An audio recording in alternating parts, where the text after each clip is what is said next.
만나서 반갑습니다.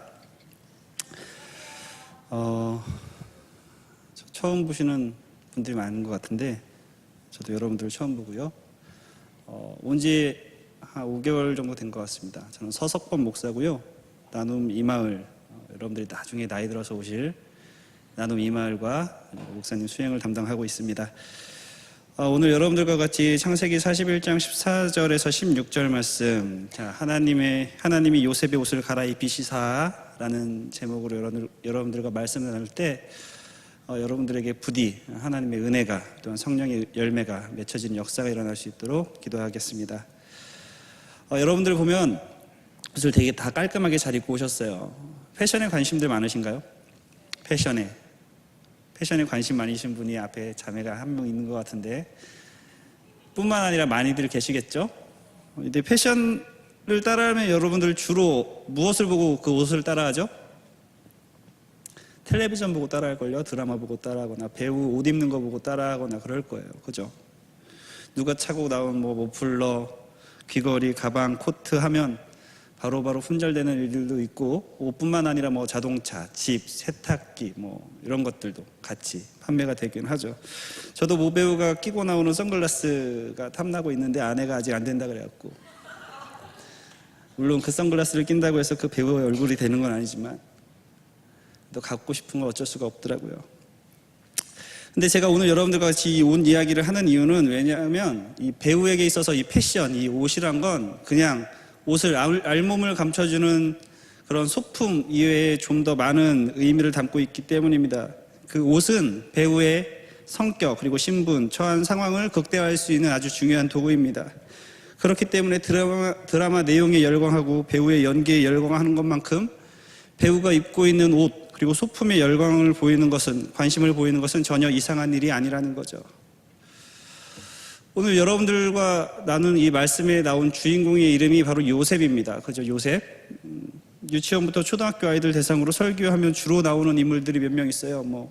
예수님, 다니엘, 모세, 기타 등등 있는데, 예수님 빼고 나면은 아마 모세랑 요셉 이 투탑이 아닐까 싶습니다. 제일 많이 들었고, 저도 얼마 전까지 아이들한테 주로 설교하던 내용이 바로 요셉의 이야기였습니다.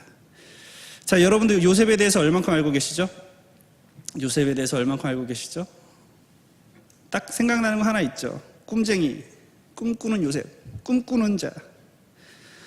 주로 요셉에 대해서 설교를 들으면 하나님이 주시는 큰 꿈을 꾸라고 가르치고 있습니다. 그리고 여러분들에게 꿈쟁이 요셉처럼 큰 꿈을 꾸라고 이야기를 하기도 하고요. 근데 여러분들 나이 들어서 어떻게 꿈들은 잘 꾸고 주무시는지 모르겠어요. 꿈은 생각나세요?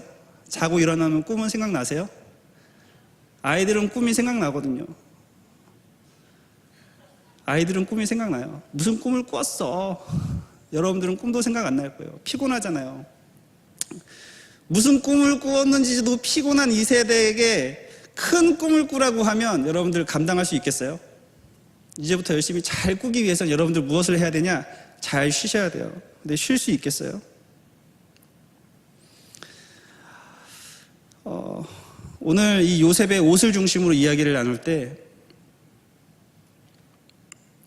잘 들으시고 좀 받아들이기 어려운 내용이 있다 할지라도 하나님께서 믿음으로 여러분들의 마음을 좀 부드럽게 해줬으면 좋겠습니다. 여러분, 다시 한번 물어볼게요. 요셉이라고 하면 생각나는 게 뭐가 있죠?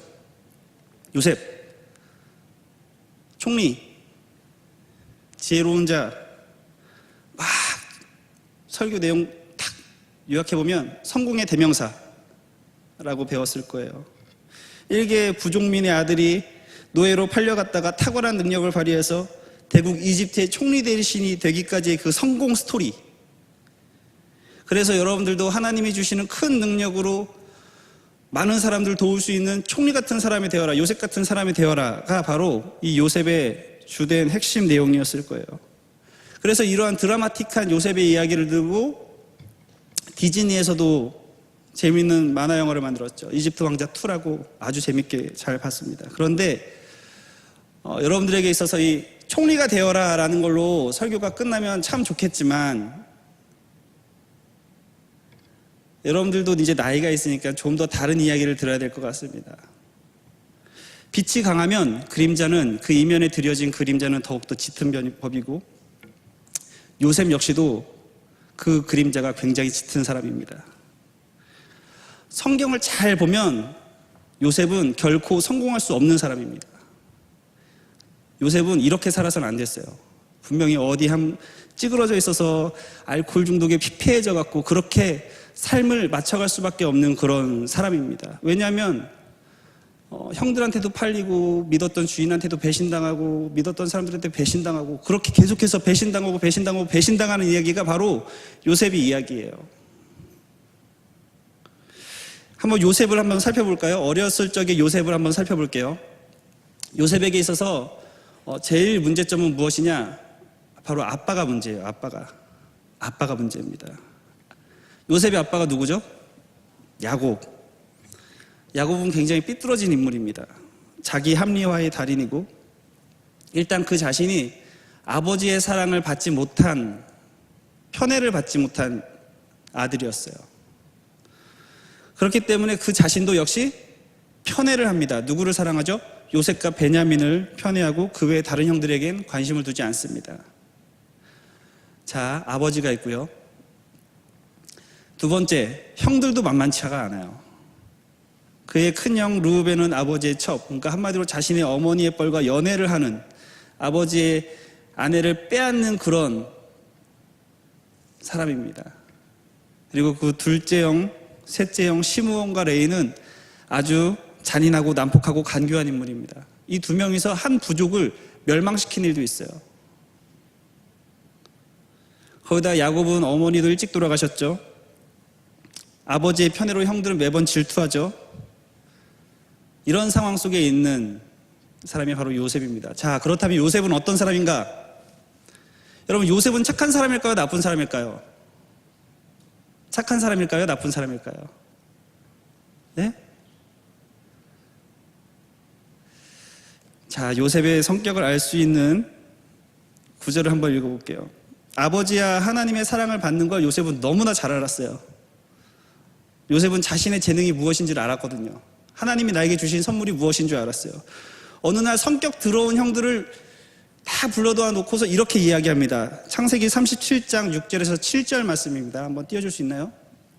요셉이 그들에게 이르되 청하건대 내가 꾼 꿈을 들으시오. 우리가 밭에서 곡식단을 묶더니 네 단은 일어서고 당신들의 단은 네 단을 둘러서서 절하더이다. 이렇게 이야기를 해요. 자, 그리고 또다시 어느 날인가 또 불러서 형들을,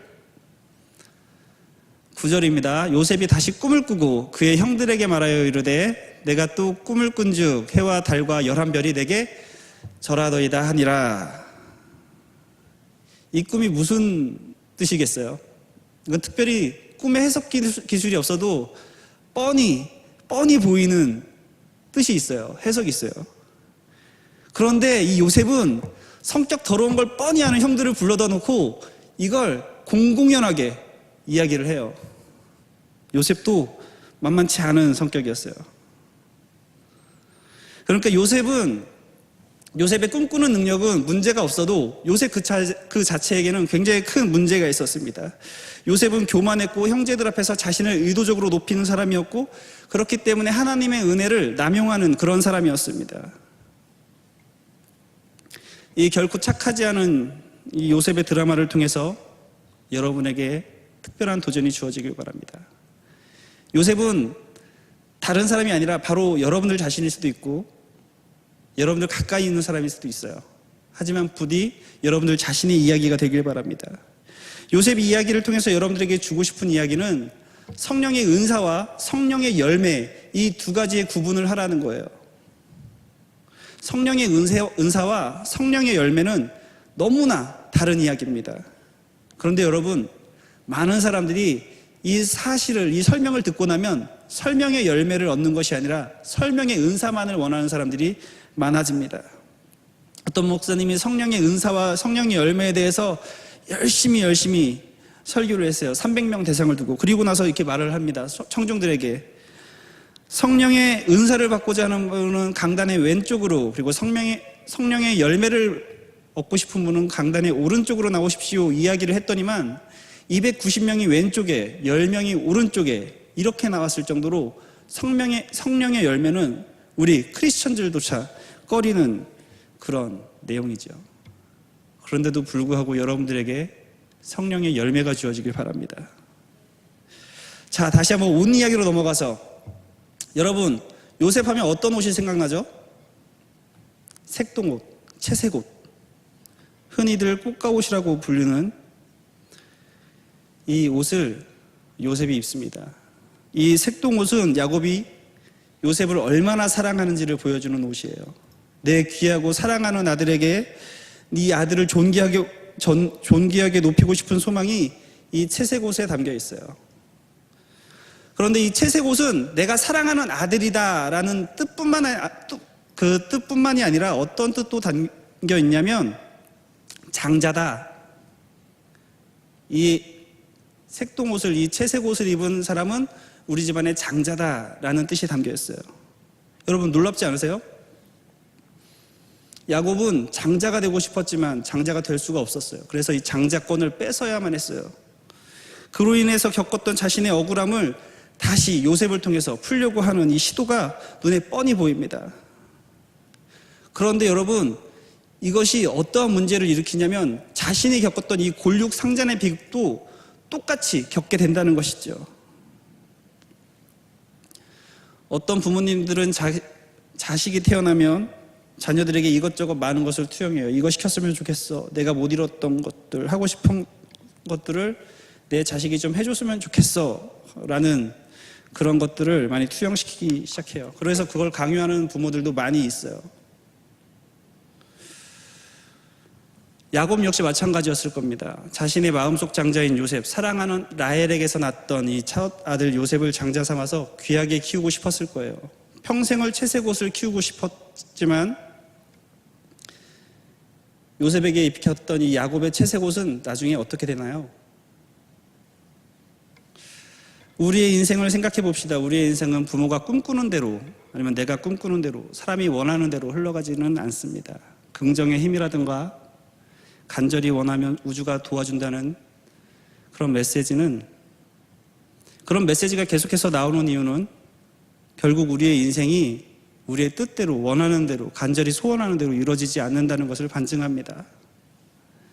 그렇기 때문에 요셉을 통해서 여러분들이 이야기하고 싶은 것, 그것은 무엇이냐면 좋은 꿈을 꾸는 것이 먼저가 아니라는 겁니다.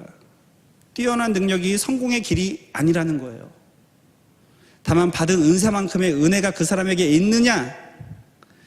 요셉에게 사랑과 희락과 화평과 오래 참음 같은 성령의 열매라는 은혜가 있었더라면 형제들의 감정을 격하게 하는 일은 결코 없었을 겁니다. 하지만 요셉은 형제들을 향한 사랑이 결여되어 있었고 이 사랑이 없음에도 불구하고 이 뛰어난 은사가 발휘되고 있었어요.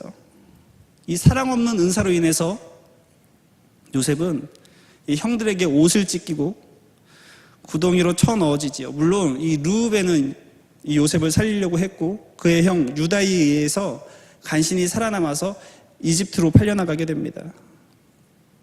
자, 다시 요셉은 옷을 갈아입게 됩니다. 채색 옷에서 노예의 옷으로 갈아입게 되죠. 형들은 요셉이 이 노예의 옷을 입고 평생 비참하게 살기를 바랬어요. 형들의 바람과는 달리 하나님의 또 뜻은 사람들과는 달랐어요. 형들은 요셉을 저주하였지만 하나님은 그 시간부터 이 사랑 없는 요셉을 훈련시키기로 작정을 하십니다. 이 은사를 잘 활용할 수 있는 사람이 되기 위해선 긴 시간이 필요해요. 긴 시간. 이러한 시간을 성경은 훈계 혹은 징계라고 말을 하는데 히브리서 12장 6절에 나옵니다. 이것은 강제적인 배움이에요. 강제적인 배움. 하나님께서는 이 징계하고 훈계하는 것을 사람들에게 있어서 강제적으로 시키십니다. 하나님은 어떻게 교육시켜야 하는지를 알거든요. 그렇기 때문에 여러분들을 무릎 꿇려놓고서 하나님께서 강제적으로 교육을 시키실 때가 있을 수도 있어요. 하나님께서 이렇게 강제적으로 교육을 시키니까 요셉이 어떻게 변화되냐면 창세기 39장 2절에 이렇게 나옵니다. 여호와께서 요셉과 함께 하심으로 그가 형통한 자가 되어 그의 주인 애굽 사람의 집에 있으니 여호와께서 요셉과 함께 있으므로 하나님께서 요셉을 훈련시키기로 한 그 순간부터 요셉은 하나님과 동행하는 자가 되었습니다. 하나님의 신이 감동한 사람이 된 거죠. 그는 노예로 팔려나간 후부터 자신의 은사를 다듬기 시작합니다. 그것은 자신의 꿈을 더욱더 넓게 발휘하는 것이 아니라 보디발의 집에서 겸손과 순종으로 그 사람을 섬기는 것, 그것을 배우기 시작하는 겁니다. 하나님은 이 요셉을 통해서 이 보디발의 가문을 더욱더 번성하게 하고, 그리고 보디발은 요셉을 귀하게 여기게 됩니다. 그래서 보디발은 요셉의 노예의 옷을 벗기고 또 다른 옷을 입히십니다. 그것은 바로 가정 총무의 옷, 노예의 옷을 벗기고 관리자의 옷을 입힙니다.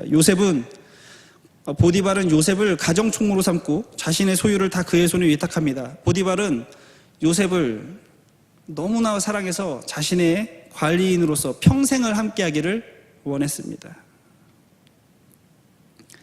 그런데 그 후가 중요하죠. 요셉에게 있어서 관리자가 된 후부터 또 다른 시험이 닥쳐옵니다. 무슨 시험이냐? 보디발의 아내에게 유혹을 당하는 겁니다. 자, 여러분, 유혹은 죄일까요, 아닐까요? 유혹은 죄가 될까요, 안 될까요? 유혹이라고 이야기를 들으시면, 여러분들에게 유혹이 다가오고 있어 라고 이야기를 듣는다면 여러분 어떠한 마음이 들으세요? 아무런 느낌도 없으세요? 여러분들을 사람들이 유혹할 거야 라고 말을 하면 뭔가 기분이 묘하죠. 유혹이 다가온다고 하면, 내 앞에 유혹이 놓여져 있어, 나 유혹을 받았어. 많은 청년들을 상담해 주다 보면, 전도사님, 목사님, 저 유혹을 받았는데 마음속에 부담이 커요. 어떻게 하나님께 죄를 지은 건 아닐까요? 라는 이야기를 들을 때가 굉장히 많이 있어요. 그런데 여러분, 이 유혹은 그 자체로 죄가 아니에요. 그러니까 한마디로 여러분들 앞에 유혹이 있다고 해서 죄책감을 들거나 아니면은 괴로움을 느끼거나 그런 일은 없었으면 좋겠어요. 유혹은 그 자체로 죄가 되지 않습니다. 여러분들 앞에 유혹이 놓여져 있다고 해서 술의 유혹, 담배의 유혹, 이성의 유혹, 무슨 유혹이든지 간에 여러분들 앞에 놓여 있어도 여러분들 그거로 인해서 죄책감을 갖지 마시기 바랍니다. 그것은 그 자체로 죄는 안 돼요. 그런데 유혹을 깊이 묵상하면 죄가 됩니다. 하와에게 뱀이 유혹을 합니다. 선악과 맛있을걸? 하와가 그 이야기를 깊이 묵상하고 선악과를 먹게 되죠.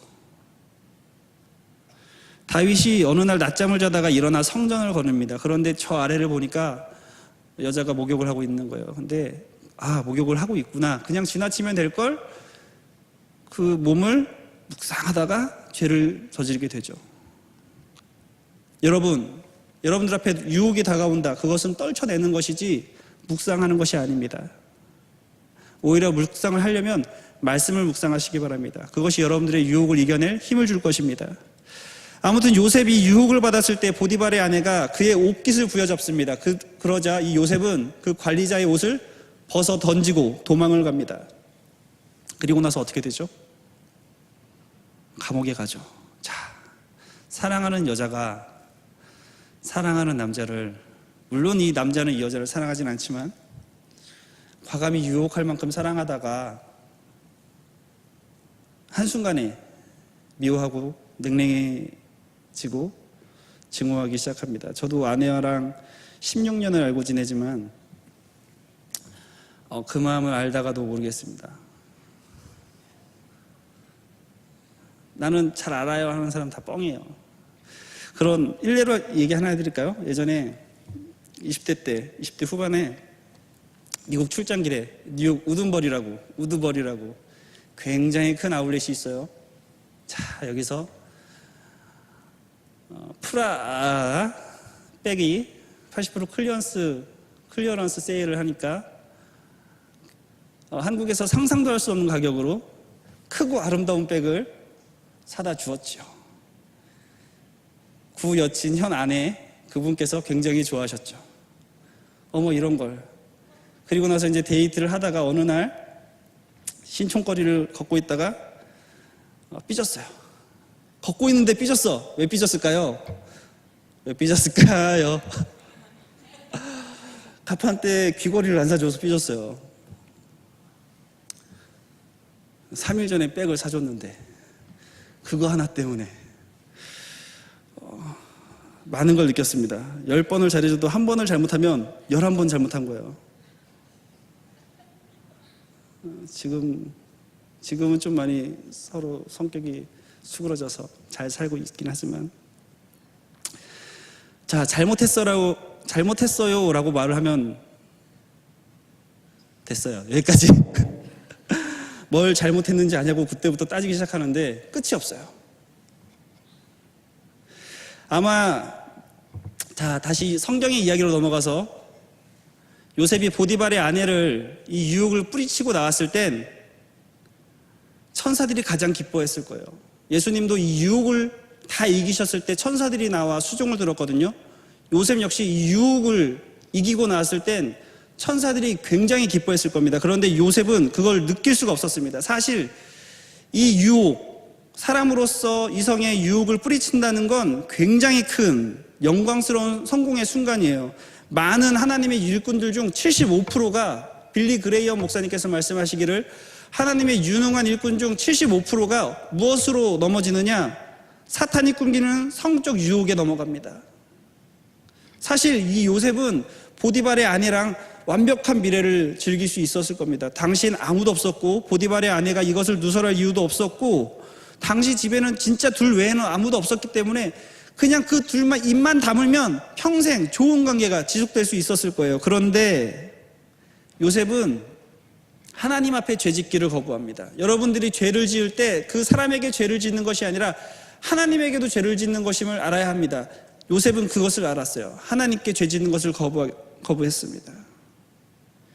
물론 이 경험을 통해서, 이 성공을 통해서 요셉의 꿈이 더욱더, 꿈꾸는 은사가 더욱더 넓어지거나 더욱더 업그레이드 되는 일은 없었지만 예전에는 갖지 못했던 성령의 열매를 거두는, 아주 풍성하게 거두는 성숙의 기회가 요셉에게 주어지게 됩니다. 자, 다시금 보디발의 아내에 의해서 관리자의 옷을 벗김당한 이 요셉은 또 다른 옷을 입게 됩니다. 무슨 옷일까요? 죄수의 옷. 보디발의 아내는 요셉이 죄수의 옷을 입고 평생 감옥에서 썩으면서 불행하기를 바랬습니다. 지금까지 요셉이 총 몇 벌의 옷을 입었죠? 4벌. 4벌 입었어요. 채색 옷, 노예 옷, 관리자의 옷, 죄수의 옷. 이 2벌은 요셉을 사랑하는 사람이 입혀줬던 옷이에요. 평생 자신과 함께하면서 행복하게 지내길 바라는 사람들이 입혀줬던 옷이고, 이 또한 2벌은 요셉을 미워하는 사람들이 입혀준 옷입니다. 이 사랑하는 사람들은 자신이 준 옷을 입고 요셉이 평생 행복하길 바랬고, 미워하는 사람들은 자신이 준 옷을 입고 평생 불행하길 바랬습니다. 그런데 요셉은 그 말미에 5번째 옷을 입게 됩니다. 바로 총리의 옷입니다. 이 총리의 옷의 재질은 창세기 41장 42절에 나옵니다.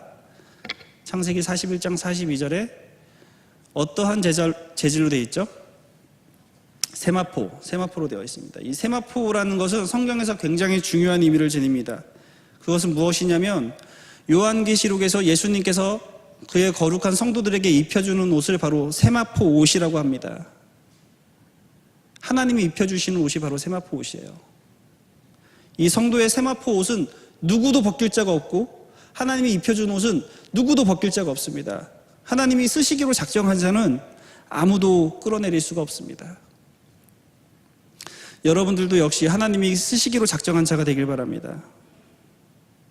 그런데 여러분, 이 요셉이 하나님이 쓰시기로 작정한 자가 되기까지는 또한 몇 가지 시험이, 마지막 시험이 닥쳐 있어요. 그것은 바로 감옥에서 벌어집니다. 창세기 40장 20절에서 22절에 나옵니다. 한번 읽어볼까요? 시작.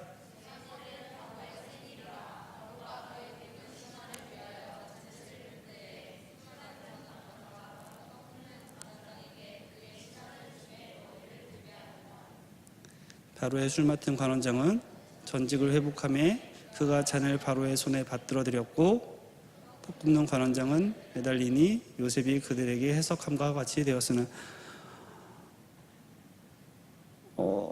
요셉은 감옥에서 만난 이 두 관원의 꿈을 기가 막히게 해석해냅니다. 그리고 이 두 관원을 통해서 여전히 요셉에게는 꿈의 은사가 잘 작동하고 있었는지를 알 수 있었고, 또한 이 두 사람을 통해서 요셉에게 성령의 열매가 어느 정도 맺혔는지도 볼 수 있습니다. 아무튼 이 두 관원의 고민을 듣고 자신의 재능을 요셉은 드러냅니다. 너는 살 거고 너는 죽을 거야. 그래서 사는 사람한테 이렇게 이야기를 하죠. 나를 생각하고 내 사정을 바로에게 하려 옥에 갇힐 일을 행하지 아니하였나이다. 나를 생각하고 감옥에게 나갈 사람에게 있어서 그 꿈을 해석해주고 이렇게 부탁을 하는 거죠. 당신이 복직되거든 나를 기억해 주세요. 그리고 성경은 40장 23절에 이렇게 이야기를 합니다. 술 맡은 관원장이 요셉을 기억하지 못하고 그를 잊었더라. 그를 잊었더라. 감옥에서의 시험은 이렇게 실패하고 맙니다. 자, 뭐가 문제였을까요? 요셉에게 뭐가 문제였을까요? 그것은 아마도 요셉에게 그동안 억눌려 있던 억하심정이 폭발했던 것일 수도 있습니다. 내 인생을 시궁창까지 몰고 간 이 형들에게, 보디발의 아내에게 내가 여기서 나가기만 하면 복수를 할 것이다 라는 이 미움이, 이 증오가 속에서부터 넘쳐 흘렀을 수도 있습니다. 아니면 하나님이 아닌 사람에게 의지하려는 마음 때문일 수도 있습니다. 내 능력으로 문제를 돌파하려는 게 어쩌면 하나님 보시기에 가장 큰 문제였습니다. 자기 능력과 업적이 아무리 뛰어나도 여러분, 이것을 하나님이 기억해 주리라고 생각하지 마시기 바랍니다.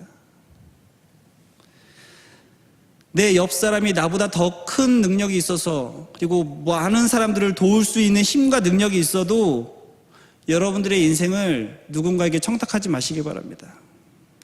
요셉은 이것을 잊었어요.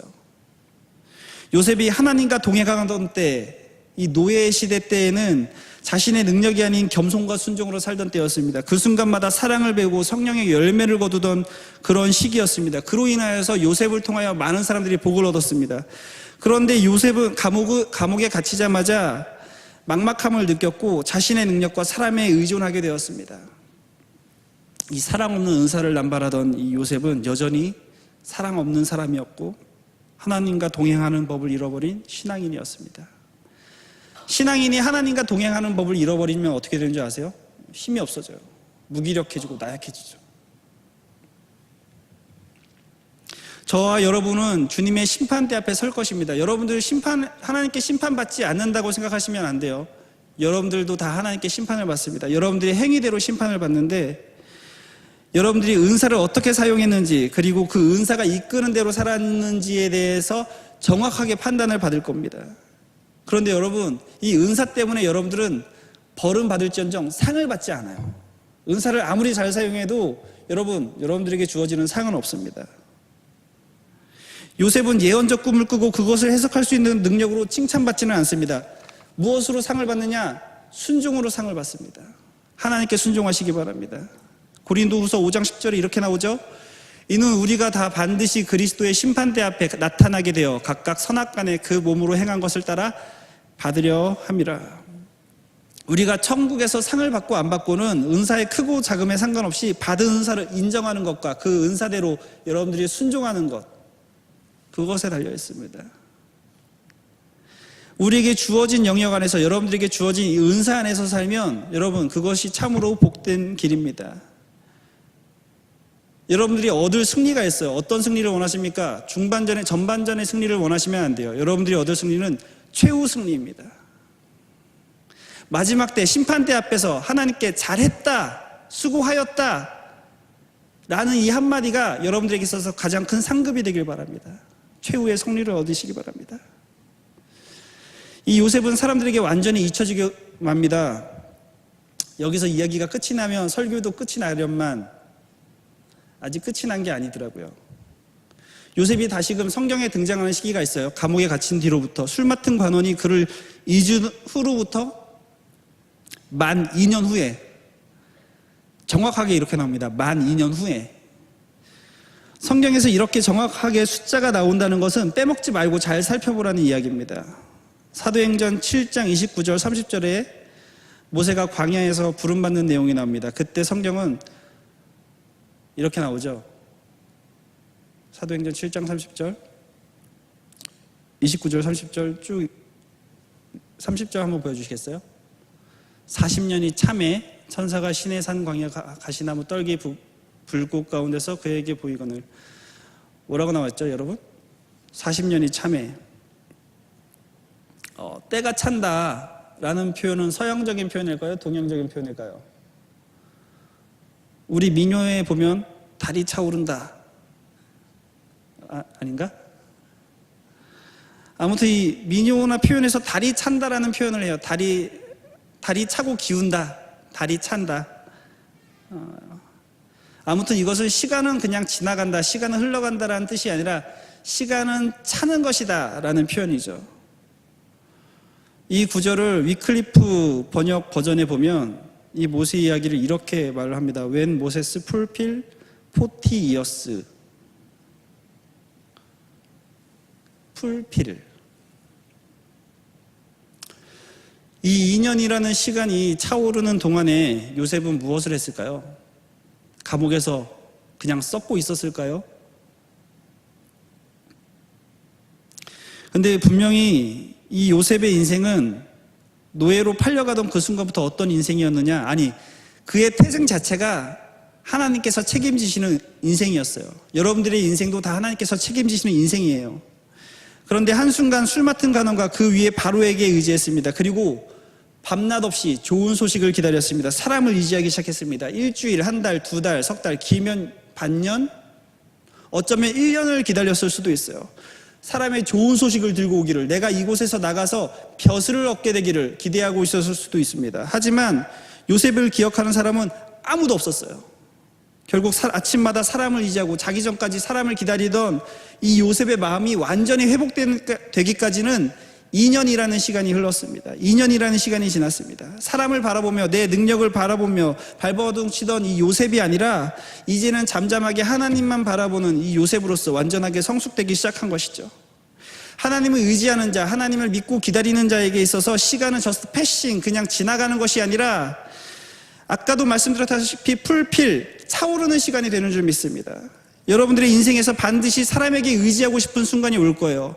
어쩌면 여러분들에게 있어서 사람이 그 길을 열어주겠다고 유혹하는 순간이 올 수도 있습니다. 하지만 여러분 인생에서 이 요셉의 만 2년이 함께 있기를 바랍니다. 사람의 좋은 생각은 반드시 하나님과 원수가 되는 길입니다. 하지만 하나님과 함께하는 사람에게 있어서 그 문이 열려지게 되는 것입니다. 하나님의 음성의 때, 하나님의 때를 기다리시는 여러분들 되시길 바랍니다. 이 만 2년 후에 요셉에게 있어서 큰일이 일어나죠. 요셉이 아닌 바로에게 큰일이 일어납니다.